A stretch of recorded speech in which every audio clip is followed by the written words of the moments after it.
So we've done all of the lectures on anatomy, and there's a few stuff on, well, we'll do the history now, and then the rest is just a lot of practical stuff. So really more like kind of like the sequencing class that we had, more practical stuff, like how do I manage a class, how do I put classes together, what happens when a student does this or that, what are the Yoga Alliance rules and rules in the classroom, etc., etc. So that'll be good. I'm excited to see your classes at the end of the week. Nobody else is excited? Just me? I am. I'm unsure yet how it's gonna be, but it's gonna be. Yeah, just have fun with it. Okay, so just as a reminder, if you recall the classic books on yoga, you have the Vedas, the Upanishads, the Bhagavad Gita, the Yoga Sutra, and the Hatha Yoga Pradipika. So the Vedas, you can think of them really as the encyclopedia back in the day, or the internet back in the day. It just contained all of the information possible, and they put it in these books. There were 4 Vedas actually. So some of them contained rituals, some of them contained like all of their knowledge about astronomy and plants and everything. The word Veda itself means knowledge. Like Ayurveda, which is the you've got traditional Chinese medicine, you've got traditional Indian medicine, which is Ayurveda.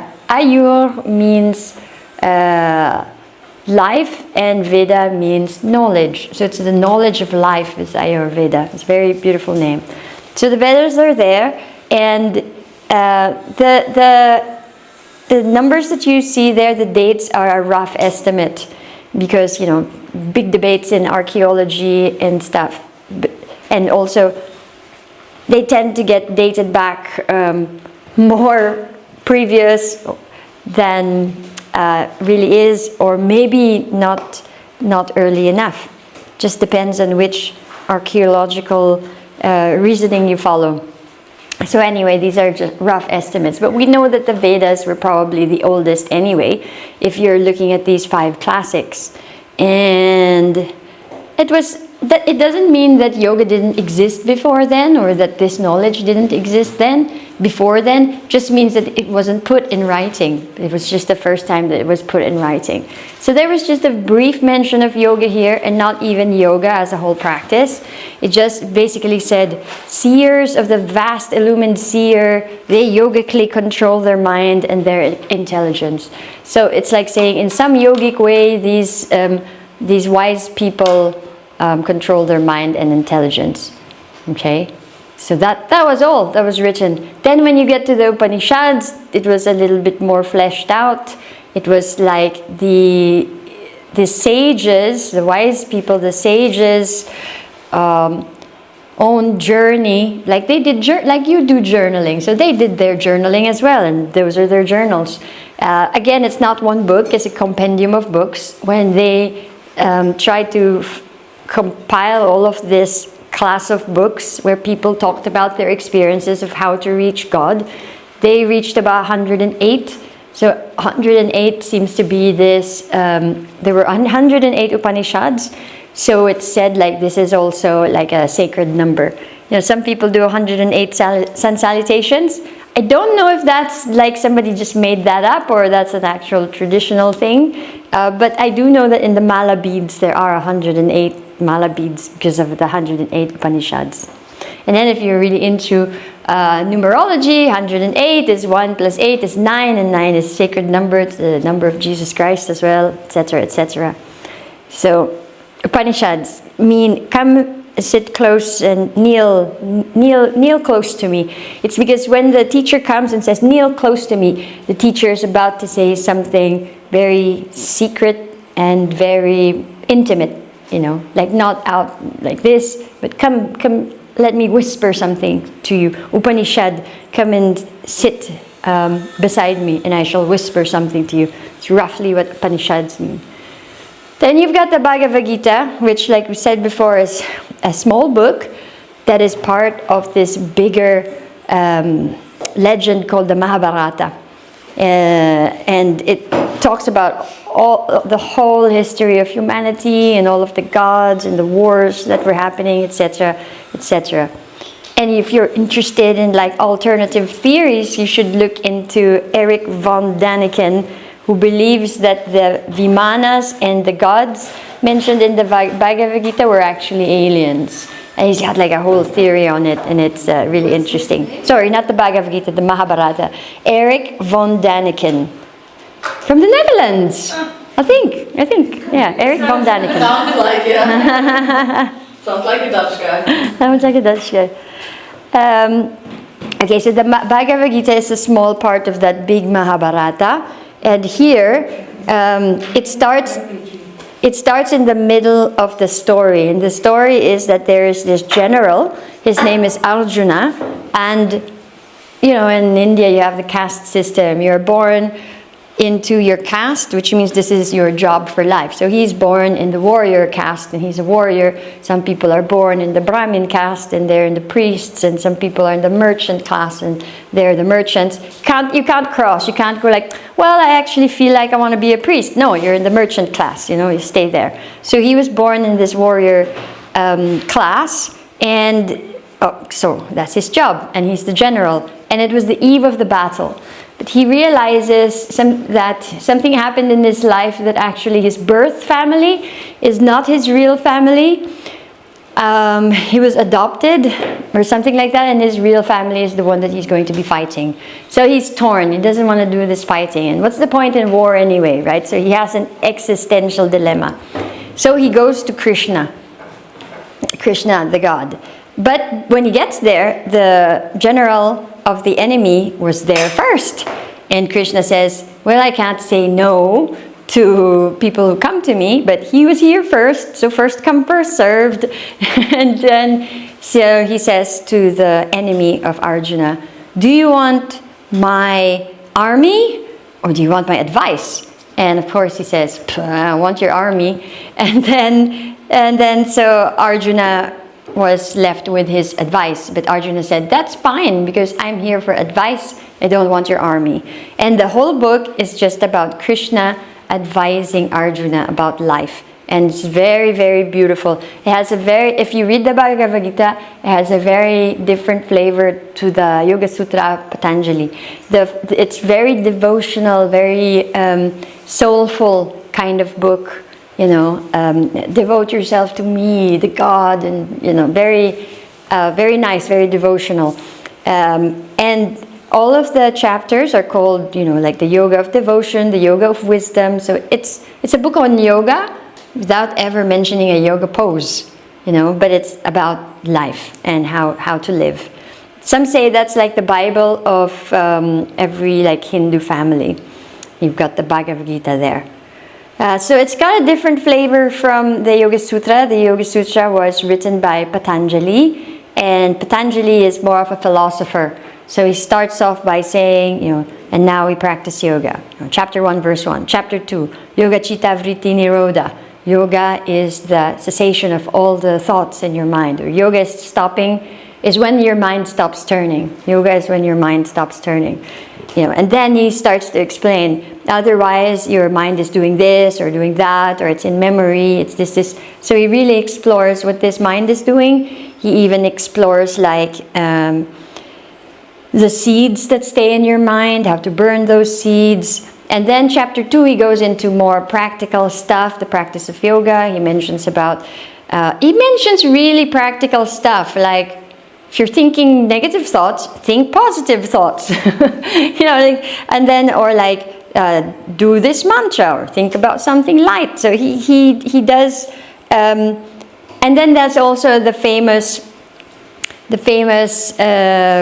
yamas, niyamas, the eightfold yoga, that he mentions that in the second chapter. But sometimes I like to downplay those 8 things of the 8 limbs of yoga, because oftentimes in other trainings that's the only thing they study. It's as if Patanjali didn't say anything else, but that was like one part of the one chapter, and his whole book is incredible, right? So chapter 2 is about the practice, you know, how to practice. And it's the Raja Yoga. He talks about Raja Yoga. He talks about meditation. The whole Ashtanga Yoga system of the 8 limbs is really a progression towards samadhi, towards that state of like blissfulness, or the state of yoga with the cessation of thoughts. So you start with the yamas. How am I with others? Ethics. And then he goes to niyamas. How am I with myself? What practices do I have with myself? And then yama, niyama, and then asana, which is the seat. It does not yet mean posture in this case during Patanjali's time, but it means how do I sit down, or where is the place that I sit down. Pranayama, so the control of the energy through the breath. And then pratyahara, the withdrawal of the thoughts from the outside world and bringing everything in, discovering the inside world. Pratyahara, and then the dharana, dhyana, and samadhi are like all geared towards the mind. The dharana is the concentration, which is, as we mentioned before, like at first it's like I really have to like concentrate. So it's that sort of concentration where you're actively disciplining and training your mind. The dhyana is more like my mind is at ease and I can rest in this meditation. And then comes the samadhi, which is that blissfulness of yoga. So then his 3rd chapter is all about the siddhis, more like the special powers attained through the practices of yoga. Because it's logical, in the West we often think of things like miracles. It's a miracle because it's impossible. How can he walk on water? How can this happen? How can that happen? How can he levitate? It's a miracle. Or just like, it's either it's a miracle or it's not true because we can't prove it through science, But in the East, it's like, it's logical. It's logical. You do your pranayama enough that your channels are so clear and you're light, so you levitate. Simple. It's like they've got this own different type of logic, or like being psychic. It's logical. You're practicing meditation, your mind is clear, you can get messages. Simple, so it's nothing strange for the Eastern mind. So he lists things like that in the 3rd chapter. And then in the 4th chapter, he goes back to like absorption, absorption with the object of meditation again. So a lot of his book mostly is really meditation. So where are the yoga postures? Well, when you get to Swami Swatmarama, who we think was born around the 11th to the 15th century, he writes now the Hatha Yoga Pradipika, and also around this time many other books were written. And here is the tradition of the yoga teachers writing down, you do this pose, it's good for this. You do this pose, it has this effect. So, and then you eat this and you eat that, and so. Now there's more of a manual for this physical type of yoga. But still, if you look at the Hatha Yoga Pradipika, most of the poses are seated. I think there's 15 poses there. Here we go. 15 postures from the Hatha Yoga Pradipika. Most of these are seated. Swastikasana, Gomukhasana, Virasana. Kurmasana is lying down like the turtle. Kukutasana is seated, but you're pushing yourself up with your arms. Uttana Kurmasana, I believe that's some sort of forward fold as well. Dhanurasana is the one where you're lying down on your belly, you're holding onto your feet and you lift up the bow. Matsyendrasana is the seated twist. Paschimottanasana is the forward fold. Mayurasana is the peacock, the one where you're like, I can't do it properly, but like that, and then you lift your legs. Obviously, you have to hold it. Shavasana, we know. Siddhasana is a seated pose. Padmasana. Simhasana is the lion. So it's from seated. And Bhadrasana, which is also Baddha Konasana, which is also seated. Okay. So those are all the postures in the Hatha Yoga Pradipika. And then but it's like a guidebook because it also mentions other things. It talks about the channels of the body, the nadis. It talks a little bit about pranayama as well. And the cleansing practices as well, because in Hatha Yoga, the cleansing practices called the kriyas, we'll maybe talk about that in a little while. The kriyas are very important, cleansing the body physically, because imagine 15th century, everything around you is kind of dirty, or you live in the forest. Maybe, just maybe, if everything was kept clean, if I keep myself clean, there'll be less bacteria, I'll be healthier, right? So they did a lot of cleansing techniques. Actually, maybe let's do that now.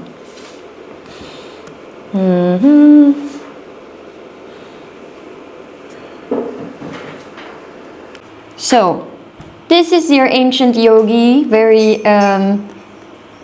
kind of, do we say cliche, or very typical ancient yogi who lives apart from society, and they are sadhus. They're like saints and mendicants. They walk around. They don't have a specific abode, and their whole life is just dedicated to this to this practice, right? And then so like in yoga history, what is really fascinating is how did that become this? The modern yogi, the surfboard. She has much better posture. She looks healthier, actually. At least she eats.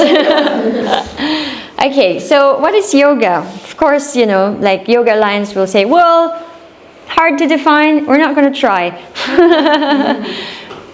They have a very big job, they have to uphold yoga standards, but at the same time it's like, how can you uphold standards of yoga when there's so many different yogas? I mean, you did kirtan last night, and there are people who just do kirtan and they are yogis. How do you subsume that under an umbrella and have standards for it? So they have a difficult job. So they respect all different lineages and all different styles. That's all that they're saying here. But just going back historically and looking at old texts, we can see different definitions of yoga. For example, in the Katha Upanishad, this firm holding back of the senses is what is known as yoga. So pratyahara is yoga, the holding back of the senses. Then one should become watchful, for yoga comes and goes. So sometimes you're there and sometimes you're not, because you're distracted or you're doing other things. Maitrayana Upanishad. This is the rule for achieving it. Concentration of the mind on the object of meditation. Restraint of breath, which is pranayama. Restraint of senses, which is pratyahara. Meditation, which is dhyana. Fixed attention, which is dharana. Investigation, which is probably svadhyaya. This is one of the yamas of Patanjali. The svadhyaya, the awareness of the self or investigation. Absorption is samadhi. So before Patanjali came up with his eight components of yoga, there was this, and it was 6. And what is different is it didn't have yamas and niyamas. It had this, which is one of the investigation, which is one of the niyamas. And the explanation that some people theorize is that, well, because back in the day, it was still the golden age, and you didn't need to remind people how to be good. And then you started the Kali Yuga, which is starting of the degeneration of people, and people are forgetting how to become spiritual, and how to be good. So Patanjali had to remind us, yamas and niyamas. But before that, it was the 6-limbed yoga, which is that restraint of breath, restraint of senses, meditation, fixed attention, investigation, absorption. These are called the 6-fold yoga, 6-limbed yoga.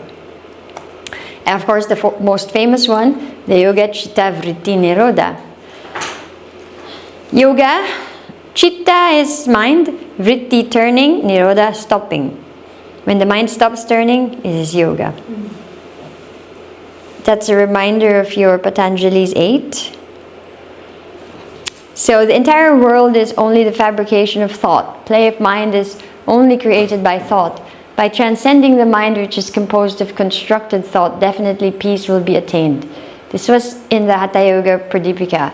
And I think this could be the most philosophical part of the Hatha Yoga Pradipika. Because it's all it's just a really practical handbook, the Pradipika. But this one struck me because it was very philosophical. And, I am often asked, what is the link between yoga and Buddhism? And it's this. This whole sentence, which is in the Yoga Pradipika, Hatha Yoga Pradipika, sums up the entire mind-only school of Buddhism.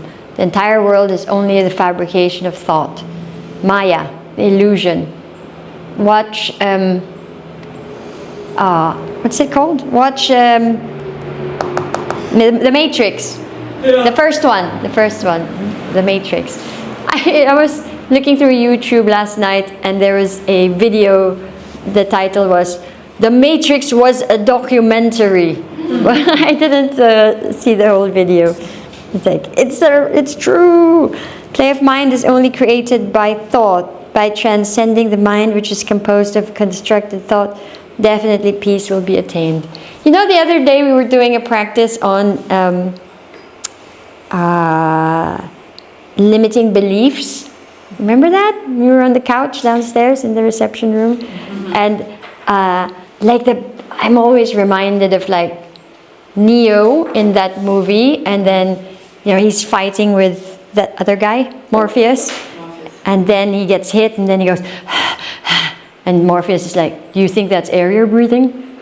He's like, and then his limiting beliefs went away. It's like, wow, just that déclic we say in French, that realization. You think that's air you're breathing? I had this conversation with somebody, and we were talking about awakening and illusion, and I can't remember the word that he used. It wasn't that we were using. It wasn't illusion. It was some other word. It's like conditioning. It's like your mind is conditioned or programmed to think a certain way, right? And then, we were talking about the different conditionings, you're conditioned to be jealous if this happens, or if that happens, you react this way as conditioning. And then he said, well, being human is just conditioning. And I was just like, boom, wow, I'm an alien. Have you heard of this experiment they've done on fleas? Yes. About conditioning. No. So they put fleas under a cup or bowl. So the fleas were only able to jump as high. Yes, and it's a clear cloche. Yes. And then they removed it, but the flies still jumped the same height. And then the fleas had reproduced, so they had the next generation. They all only jumped only that as high. And then the whole generation renewed. So the original that experienced that cup, they were not there. Yeah. But the new ones still only jumped as high. Interesting. We are all but fleas. Yeah, you just need somebody to say, hey, jump higher. What? No, it's also, joking apart, it's if you look at the history of the marathon, the first, they couldn't do it.